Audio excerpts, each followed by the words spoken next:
নমস্কার। আজকের কবিতার নাম রবির কিরণ।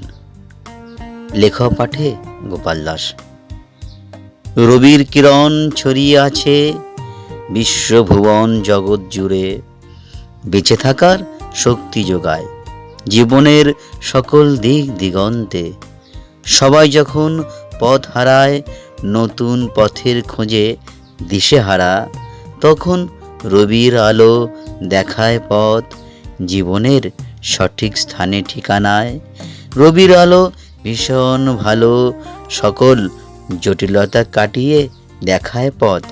রবির আলো লাগছে ভালো প্রাণে, বেঁচে থাকার পথ খুঁজে পাই ভালো মন্দ আসল মানে। অন্ধকারের আলোর ঠিকানা, রবির দ্বারে আলোর কিরণ। নমস্কার।